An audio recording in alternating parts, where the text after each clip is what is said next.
안녕하세요. 윤기승입니다. 지적재산권 6강에 대한 강의를 시작하도록 하겠습니다. 오늘은 특허를 받을 수 없는 발명, 특허를 받을 수 있는 자, 공지예외 적용 및 정당 권리자 출원, 특허 협력과 국제 출원에 대해서 하도록 하겠습니다. 먼저 특허를 받을 수 없는 발명에 대해서 살펴보도록 하겠습니다. 불특허 발명이 있는데 불특허 발명은 특허법 제32조에 규정을 해놓고 있습니다. 특허법 제32조에는 공공의 질서 또는 선량한 풍속을 문란하게 하거나 또는 공중의 위생을 해할 염려가 있는 발명은 특허를 허용하지 않습니다. 그래서 이러한 공소양수 위반, 즉 공공의 질서인 국가, 사회의 일반적인 이익이라든지 선량한 풍속인 사회의 일반적 도덕적 관념을 문란하게 할 염려가 있는 발명, 이러한 발명은 특허를 허용하지 않습니다. 여기 예를 보면 과도로 사람을 잔인하게 살인한 경우, 이런 경우에 공소양수 위반이냐라고 하는 그런 문제가 이제 발생할 수 있는데, 과도로 사람을 잔인하게 살인한 경우라고 하더라도 이 과도 자체가 공소양수 위반은 아닙니다. 그렇기 때문에 이러한 과도 자체가 이제 불특허 발명이 될 수 있는 것은 아니죠. 그 다음에 공중의 위생을 해할 염려가 있는 발명, 이러한 발명도 불특허 발명이 되겠습니다. 지금 현재 우리나라는 불특허 발명에 대해서 이 두 가지만을 규정해 놓고 있습니다. 하지만 예전에는 그렇지 않았죠. 1980년대 초반에 보면 불특허 발명을 이 두 가지 이외에 뭐 물질 발명이라든지 또는 뭐 원재 핵 변환 방법 같은 경우도 이제 특허를 인정해 주지 않습니다. 그 이유는 우리나라에서 과학기술이 아직 발달되지 않았을 그 당시에 만약에 이러한 물질 발명이라든지 원재 핵 변환 방법 같은 경우에 특허를 인정해주면 그거에 대한 특허권자는 우리나라 사람이 아니라 다른 나라 사람들이 그 권리를 가질 경우가 많고요. 그 다음에 다른 나라 사람이 권리를 가지고 그러면 우리나라 사람은 그 물질 발명이라든지 또는 원자핵 변환 방법을 이용하기 위해서는 별도로 로열티를 줘야 되는 그러한 문제가 발생하는 거죠. 그렇기 때문에 우리나라 자국의 산업을 보호하기 위해서 불특허 발명의 어떤 그 개념을 더 넓힌 거죠. 그러니까 공소양수 위반이라든지 공중의 위생을 해야 할 염려가 있는 범위 이외에 물질 발명이라든지 원자핵 변환 방법 같은 경우도 이제 불특허 발명으로 인정을 했었습니다. 하지만 지금은 그러한 것들이 이제 다 빠지고 최선의 요건으로서 공소양수 위반과 공중의 위생을 해야 할 염려가 있는 발명 이 두 가지만 이제 남게 됩니다. 다음으로 국방상 필요한 발명에 대해서 살펴보도록 하겠습니다. 이런 국방상 필요한 발명이 특허 출원 전에, 특허 출원할 때 또는 심사 단계에서 또는 특허를 받고 난 다음에 그런 경우에 이제 불특허 발명에 대해서 이제 살펴보도록 하겠습니다. 우선 첫 번째가 외국의 출원 금지 및 비밀 취급 명령입니다. 정부는 국방상 필요한 경우에 그 외국의 특허 출원을 금지하거나 또는 그 발명을 비밀로 취급하도록 명할 수가 있습니다. 물론 이 경우 정부는 출원인에게 정당한 보상금을 지급을 해야 되겠죠. 만약에 이 규정에 위반되면 특허를 받을 수 있는 권리를 포기한 것으로 간주합니다. 다만 비밀 취급 명령을 위반한 경우에는 비밀 취급에 따른 손실보상 청구권을 포기한 것으로 봅니다. 다음으로 불특허 및 권리의 수용이 있습니다. 이러한 그 국방상 필요한 발명을 이제 특허 출원했을 때, 이러한 특허 출원 발명이 국방상 필요한 경우, 이런 경우에 특허를 허용하지 않을 수가 있고요. 또는 전시사변 또는 이에 준하는 비상시에 있어서는 그 특허를 받을 수 있는 권리를 수용할 수도 있습니다. 물론 이 경우도 마찬가지로 정당한 보상금을 지급하여야 합니다. 다음으로 특허권의 수요입니다. 특허 발명이라고 하는 것은 특허권의 설정 등록을 받은 발명이 특허 발명이죠. 이러한 특허 발명이 전시, 사변 또는 이에 준하는 비상시에 있어서 국방상 필요한 경우, 이런 경우는 정부는 그 특허권을 수용할 수 있고요. 특허권을 수용하는 경우에 특허 발명에 관한 특허권과 그 외의 모든 권리가 다 소멸합니다. 그렇기 때문에 정부는 특허권자뿐만 아니라 그 특허권의 라이센스, CC권이 설정되어 있는 경우 또는 뭐 그런 경우에 그 CC권자한테도 정당한 보상을 해줘야 되고요. 그 다음에 강제 CC권이 가능합니다. 즉 특허 발명이 국가 비상사태, 극도의 긴급 상황이라든지 공공의 이익을 위하여 비상업적으로 실시할 필요가 있다고 인정하는 경우, 이런 경우에는 정부가 직접 실시하거나 또는 정부 외의 자로 하여금 실시하게 할 수 있습니다. 정부 또는 정부 외의 자는 이렇게 실시를 하게 되는 그런 사람들은 특허 발명을 실시하는 경우에 특허권자라든지 또는 전용시권자, 통상시권자에게 정당한 보상금을 지급하여야 합니다. 다음으로 특허를 받을 수 있는 자에 대해서 하도록 하겠습니다. 특허를 받을 수 있는 자 중 먼저 출원인이 될 수 있는 자, 어떤 사람이 출원인이 될 수 있느냐, 가장 먼저 권리 능력이 있어야 됩니다. 즉 이런 사람이 권리 능력자인데요. 지난번에 특허 출원 절차 일반에서 권리 능력에 대해서 했습니다. 이러한 권리 능력이라고 하는 것은 특허법에 의해 부여되는 일반적인 권리와 의무의 주체가 될 수 있는 법률상의 지위 또는 자격을 권리 능력이라고 하는데, 이러한 권리 능력은 민법 제3조에 사람은 생존하는 동안 권리와 의무의 주체가 된다라고 되어 있으면서 그 규정을 준용하고 있는 거죠. 이러한 권리 능력을 가지고 있는 사람이 권리 능력자입니다. 이러한 권리 능력자를 왜 내국인과 외국인으로 구별해보면, 내국인, 즉 우리나라 국적을 가진 사람이죠. 우리나라 국적을 가진 내국인은 자연인과 법인 또는 제4자, 제외자를 불문하고 모두 권리 능력이 인정됩니다. 다만 외국인인 경우, 우리나라 국적이 없는 사람이죠. 이런 외국인의 경우에는 제내자는 원칙적으로 권리 능력이 인정되지만 제외자는 원칙적으로 권리 능력이 인정되지 않습니다. 다만 특허법 제25조에 제외자의 외국인의 권리 능력을 규정해 놓고 있거든요. 그래서 그러한 예외 규정에 의해서 그 제외자인 외국인도 권리 능력을 인정하고 있습니다. 다음으로 권리 적격자를 보겠습니다. 그러니까 출원인이 될 수 있는 권리를 가지기에 적합한 사람이 누구냐? 가장 먼저 이제 발명자가 되죠. 발명자는 발명의 완성과 동시에 원시적으로 특허를 받을 수 있는 권리가 생깁니다. 이러한 그 발명 같은 경우는 사실행위거든요. 사실행위이기 때문에 이러한 발명을 할 수 있는 사람은 자연인만이 발명자가 될 수가 있습니다. 법인은 이제 발명자가 될 수가 없죠. 왜냐면 발명이 이제 사실행위이기 때문에. 하지만 법인은 발명자가 될 수는 없지만 특허를 받을 수 있는 권리를 발명자로부터 승계받아서 출원인이 될 수는 있습니다. 또한 2인 이상이 공동으로 발명한 경우 그 특허를 받을 수 있는 권리는 공유가 되고요.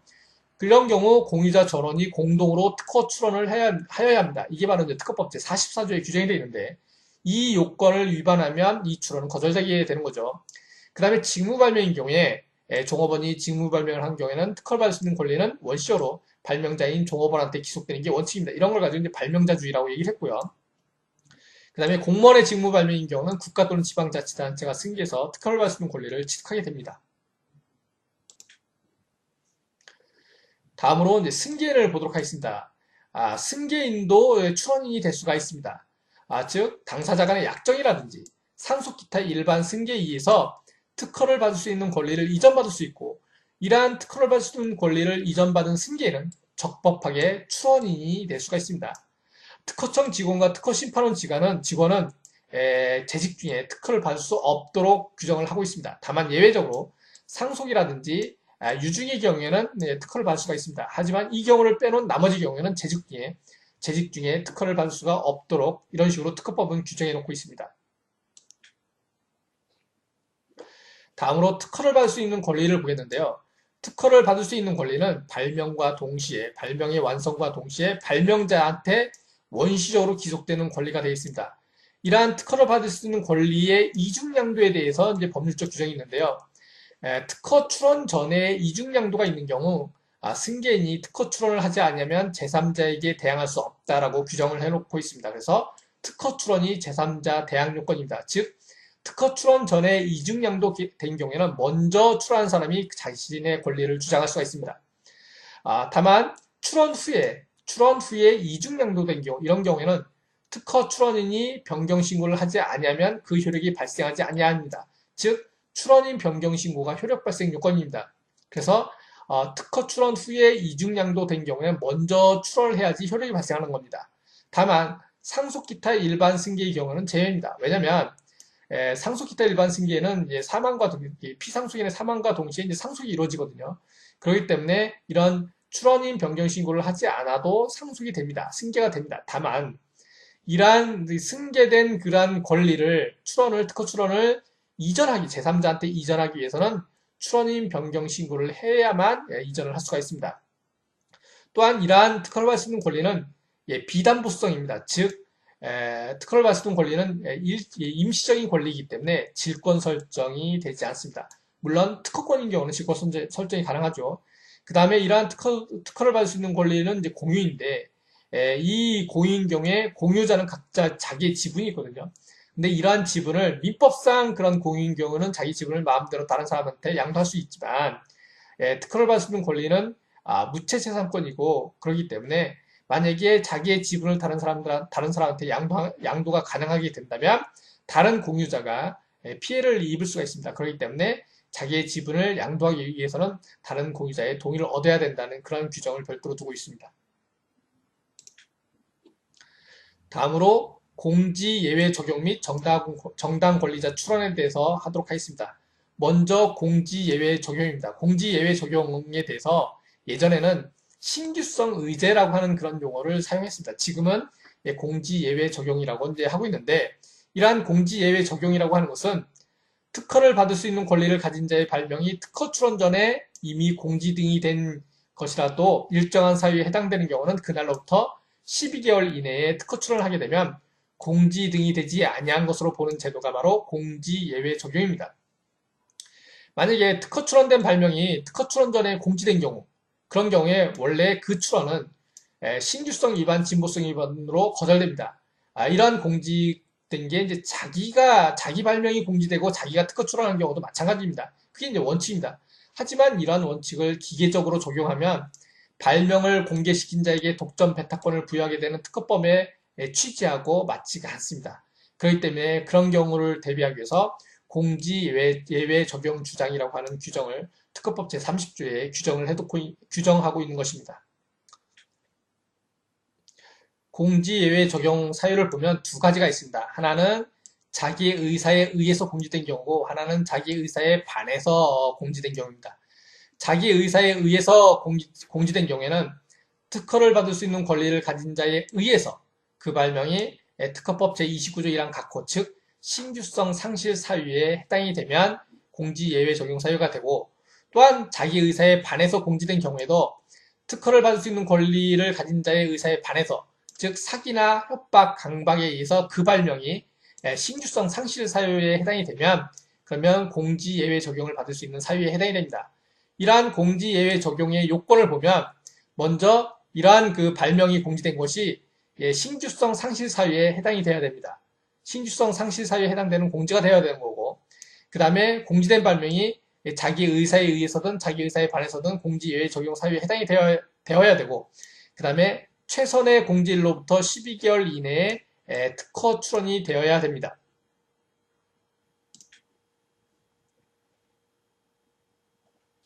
이러한 공지 예외 적용의 절차를 보면 자기 의사에 의한 경우와 자기 의사에 반한 경우가 조금 다른데요.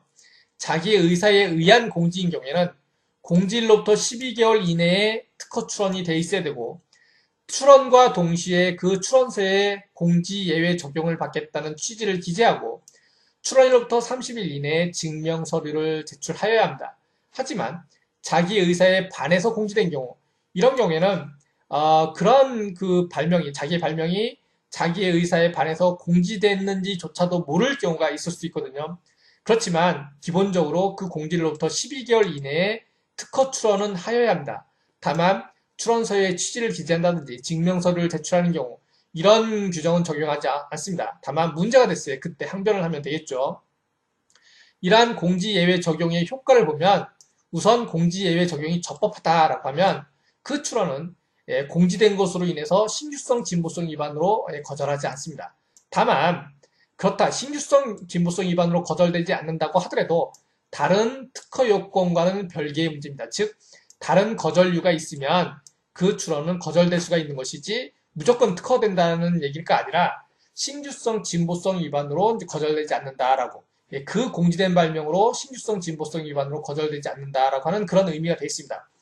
이러한 공지 예외 적용의 절차가 부적법한 경우, 이런 경우는 이제 방식 위반이 되는데, 이러한 방식 위반의 경우에는 특허청장은 기간을 정해서 보정을 명하고요.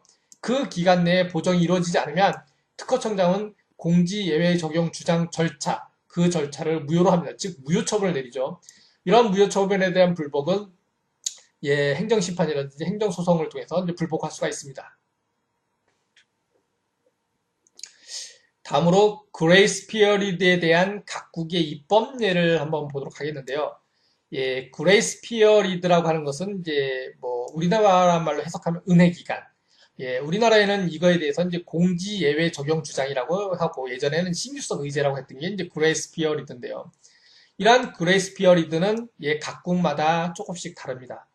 예를 들면 미국은 1년이고 일본은 6개월, 중국은 또 6개월, 유럽도 6개월입니다. 근데 우리나라는 1년이죠. 우리나라가 1년으로 이렇게 바뀐 게 한미 FTA로 인해서 미국의 요구를 받아들여서 6개월에서 1년으로 바뀐 게 이제 우리나라입니다. 그렇지만 일본, 중국, 유럽은 아직도 이제 6개월이 되겠습니다. 그래서 나라마다 이제 조금씩 그레이스 피어리드를 1년을 채택하는 나라가 있고 6개월을 채택하는 나라가 있습니다. 우리나라, 미국은 이제 1년을 채택하고 있습니다. 또 하나 다른 점은 신규성 상실 사유입니다.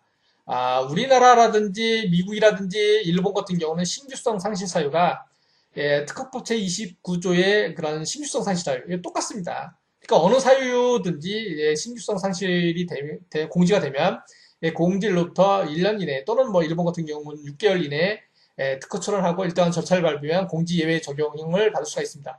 하지만 중국과 유럽은 그 신규성 상실 사유를 조금 더 제한을 해놓고 있습니다.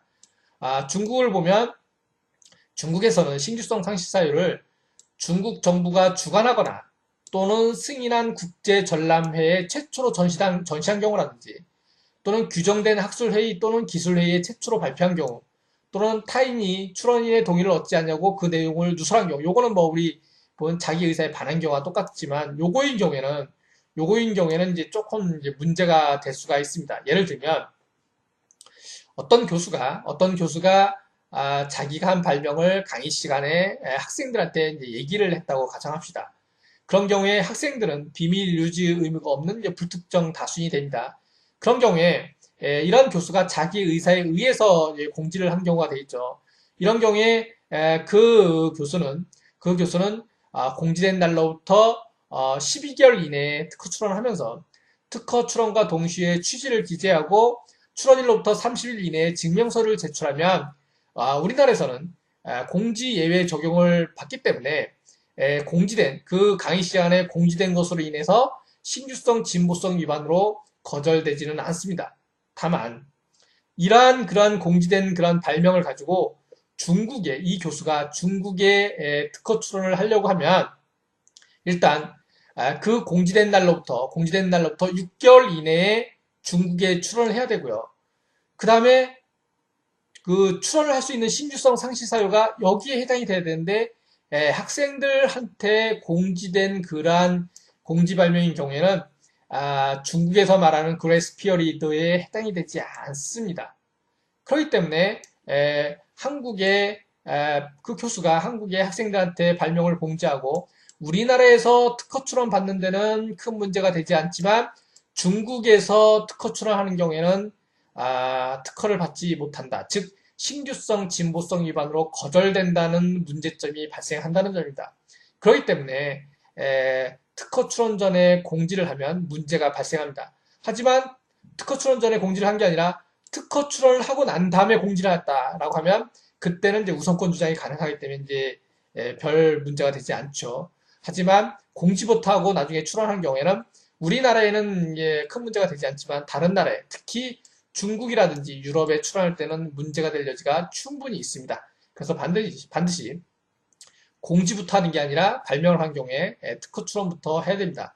유럽의 경우도 마찬가지입니다. 신규성 상실 사유를 특허 출원인 또는 그 승계인에 관하여 명백한 해악인 경우 또는 특허 출원인 또는 그 승계인이 공식적인 또는 공식적으로 승인된 또는 국제적인 박람회에 전시한 경우 이런 경우에는 그레이스 피어리드가 적용이 되지만 그렇지 않고 그 강의실에서 학생들한테 공지된 경우 이런 경우에는 이러한 그레이스 피어리드를 유럽에서 또는 중국에서 적용할 수 없습니다. 그렇기 때문에 반드시 발명한 경우 그거를 공지하기 전에 먼저 특허 출원을 한 다음에 공지를 해야지 자기한테 유리한 그런 결과를 가지고 올 수 있는 거지.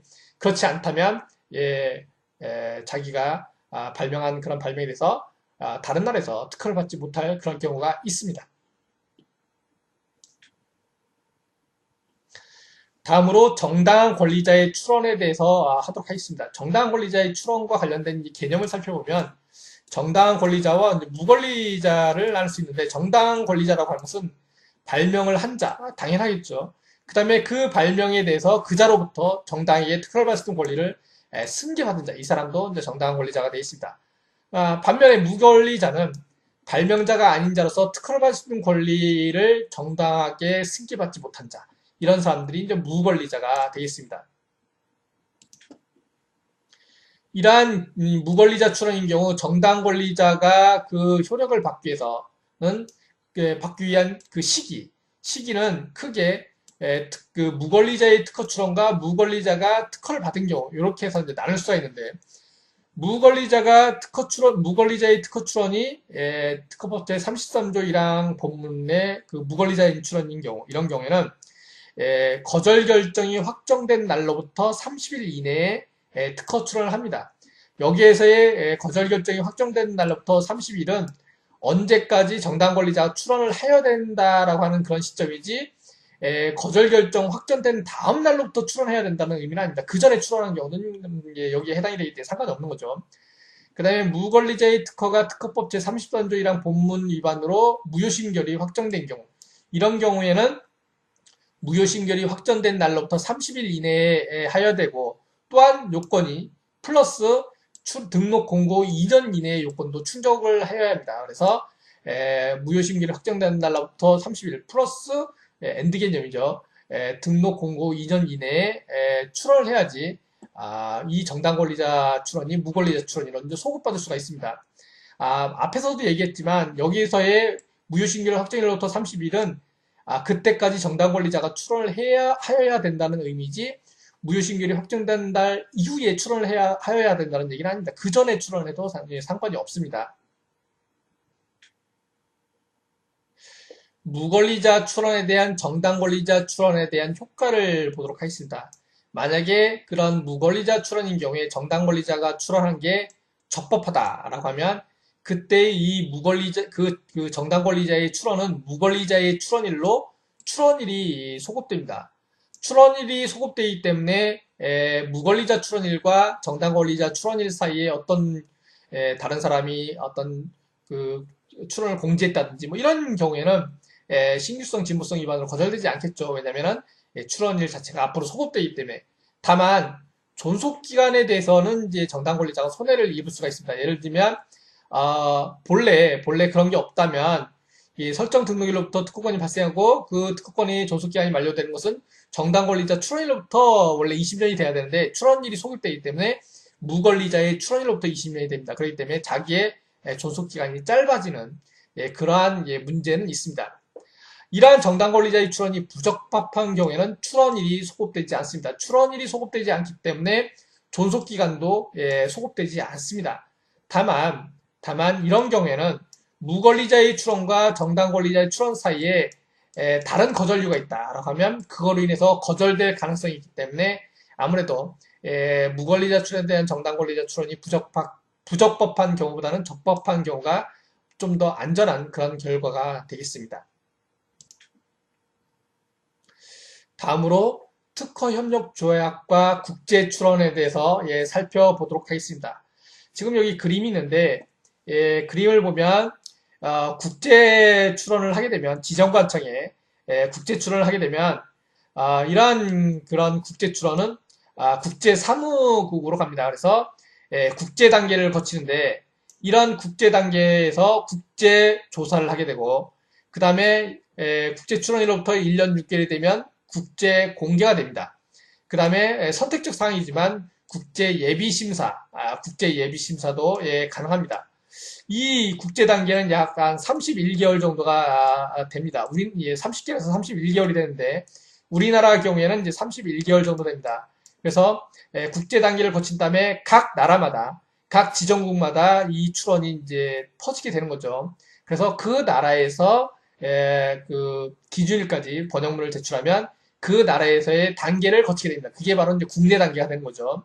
그러니까 이러한 국제 출원에 대해서 미국, 한국, 일본으로 지정국을 지정한 경우에는 기준일 이후에는 미국, 한국, 일본에다 번역문을 제출하면 그러면 그쪽 나라에서, 즉 우리나라라고 하면 우리나라에서의 국내 단계가 들어가게 되고, 그다음에 우리나라에서 이제 심사청구라든지 별도의 국내 단계를 거쳐서 특허를 받을 수가 있는 그런 게 바로 특허 협력 조약이 되겠습니다. 이러한 그 특허 협력 조약, 영어로는 이제 PCT의 조약이라고 하는데, Patent Cooperation Treaty라고 합니다. 그래서 이 약자로 이제 PCT라고 얘기하는데, 출원인이 자국 특허청에 특허를 받고자 하는 국가를 지정해서 PCT 국제 출원서를 제출하면 각 지정국에서 정규의 국내 출원으로 인정되는 제도가 바로 PCT 국제 출원이 되겠습니다. 이러한 PCT 국제 출원 시 필요한 사항은요, 국제 출원할 때 필요한 사항은 국제 출원서를 제출해야 되고, 그다음 명세서를 제출해야 되고, 청구의 범위, 필요한 도면 및 요약서 또는 서열 목록, 해당하는 경우는 서열 목록 이런 것을 갖춘 그런 서류를 제출하도록 되어 있습니다. 우리나라에서의 특허 출원인 경우에는 출원서, 명세서, 도면, 요약서. 그래서 그 명세서에는 발명의 명칭, 도면의 간단한 설명, 발명의 상세한 설명, 특허 청구 범위 있는데 지금 이 국제 출원에서는 청구의 범위가 명세서하고 이렇게 구분돼서 떨어져 나옵니다. 그래서 국제 출원서, 명세서, 청구의 범위, 필요한 도면, 요약서. 그 다음에 무슨 해당하는 경우, 필요한 경우는 서열 목록 이런 것을 제출하도록 되어 있습니다. 그 다음에 이러한 그 국제 출원요, 국내 출원과는 달리 명세서와 청구 범위를 구분하여 작성을 하도록, 방금 말했던 그런 거죠. 우리나라는 이 청구 범위가 명세서 안에 들어가 있는데, 그 다음에 국제 출원서는요, 한국어, 영어, 일본어로 작성이 가능합니다. 물론 이제 일본어 같은 경우는 일본어 출원인 경우에 이제 가능한 거고요.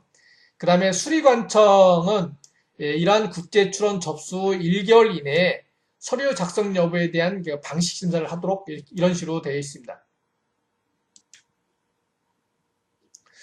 그 다음에 PCT 국제 출원에 대한 이제 국제 단계를 보면 국제조사기관에서 선행 기술 조사를 하고 특허성에 대한 검토를 한 다음에 그 결과 국제조사 보고서 및 견해서 이것을 작성해서 출원인 및 국제사무국에 통보를 합니다. 이러한 국제사무국은요, 또 우선일로부터 18개월, 즉 1년 6개월이 경과되면 국제출원 일체 및 국제조사 보고서에 대한 그런 국제 공개를 합니다. 또한 국제예비심사기관은 국제예비심사가라는 그런 제도가 있는데 이건 선택적 절차입니다. 그래서 이런 국제예비심사 청구를 하는 경우 국제예비심사기관은 특허성에 대한 그런 예비적인 심사를 해서 그 결과를 특허성에 대한 국제예비심사 보고서, 국제예비 보고서를 작성해서 출원인한테 통보를 합니다. 이게 이제 국제 단계고, 이런 국제 단계는 일반적으로 출원일로부터 약 30개월, 또 우리나라 같은 경우는 이제 31개월로 하고 있죠. 이렇게 거치게끔 돼 있고, 그 다음에 이제 각 지정국으로 지정국으로 이제 번역문을 제출하는 그런 국내 단계가 있습니다. 그러면 이러한 PCT 국제 출원에 대한 국내 단계를 살펴보면 출원인은 상기 보고서 등을 기초로 실제 특허를 받고자 하는 국계, 즉 지정국이죠. 지정국에 국제 출원의 번역문 및 수수료를 납부를 합니다. 그러면 국내 단계로 진입하게 되고 일반적으로 국내 단계는 우선일, 일반적으로 말하면 출원일부터 30개월이 되겠죠. 출원일부터 30개월 이내에 국내 단계에 진입하는데 우리나라의 경우는 예전에는 이제 30개월로 되어 있는데, 즉 그 기준일 기간 내 번역물 제출 기간이 우선일로부터 30개월이었었는데 법이 개정돼서 우리나라 같은 경우 우선일로부터 31개월로 개정이 됐습니다. 그래서 지금 현재는 31개월이고 국내 단계를 진입하는 것은 우선일로부터 31개월 이내에 이제 하도록 이런 식으로 규정이 되어 있습니다. 이러한 PCT 국제 출원의 장점과 단점에 대해서 살펴보면요. 일단 출원인의 입장에서는 국제 출원이라고 하는 그러한 하나의 절차로 인해서 지정국의 모든 나라로 출원이 된 것으로 기본적으로 출원이 된 것으로 보기 때문에 이러한 그 국제 출원 절차의 통일성으로 인한 시간 및 비용이 절약되는 그러한 큰 장점을 가지고 있습니다. 물론 여기서의 장점은 한두 개 국가에 그 출원하는 경우가 아니라 이제 많은 나라에 출원할 경우에 비용이 절약이 된다는 거죠. 시간은 당연히 일단 되는 거고요. 만약에 그 국가의 개수가 적은 경우에는, 이런 경우에는 PCT 국제 출원보다는 이제 조약 우선권이 더 유리할 수가 있습니다. 비용 면에서는요. 그 다음에 국제 단계에서 국제조사기관에 의한 국제조사라든지 또는 뭐 선택적 사항이지만 국제예비심사기관에 의한 국제예비심사 청구를 하는 경우 이런 경우에는 그 보고서에 따라서 그 보고서의 결과를 보고 출원을 취한다든지 그러면서 불필요한 절차라든지 이런 비용을 절약할 수 있는 그러한 또 장점이 있습니다. 다음으로 조약 우선권 같은 경우는 이제 1년인데 그 일반적으로 이제 국내 단계까지 국제 단계가 이제 약 30개월 또는 31개월이 되기 때문에 그 기간 동안에 준비할 수 있는 출원이 준비할 수 있는 그러한 충분한 시간적 여유가 있다는 그런 장점도 있습니다. 물론 이게 장점인 동시에 이제 단점이 될 수도 있는데 한편으로는 장점이 될 수 있고 단점이 될 수 있는 그런 거가 되어 있습니다. 또한 각국 특허청의 입장에서는 이러한 국제 단계에서의 국제조사기관의 그런 국제조사 보고서라든지 이런 거를 활용함으로써 심사 부담이 경감될 수 있고요. 그 다음에 기업의 입장에서는 국제 공개라든지 뭐 이런 거로 인해서 특허 정보의 교류 기회가 확대되는 그러한 장점을 가지고 있습니다. 다만 이러한 PCT 국제 출원도 단점이 당연히 있는데요. 국내 단계 진입 시 이제 비용이 과다하다는 거, 즉 국제 출원 단계와 비용이 있고 또 국내 단계 별도 비용이 또 필요하겠죠. 그 다음에 이런 국제 출원 절차에 대한 내용이 어려움. 그 다음에 국내 단계 절차 지연에 따른 존속기간의 단축의 어려움. 그러니까 그 PCT 국제 출원의 장점에서 조약 우선권은 1년이지만 그 PCT 국제 출원은 국제 단계가 31개월이기 때문에 31개월을 어떻게 보면 까먹게 되는 그래서 존속기간이 단축되는 그런 문제가 이제 발생할 여지도 충분히 있습니다. 조약 우선권 같은 경우는 뭐 그 우선권 주장 출원일을 기준으로 20년을 기산하거든요. 그렇기 때문에 큰 문제가 되지 않는데 국제 출원인 경우는 약 31개월 정도를 까먹게 되는 그런 또 문제가 있기는 합니다. 또한 과도한 유보 조항이 많다는 거 이런 것들이 PCT 국제 출원에 대한 단점으로 작용한다고 보겠습니다. 오늘 강의는 이것으로 마치겠습니다.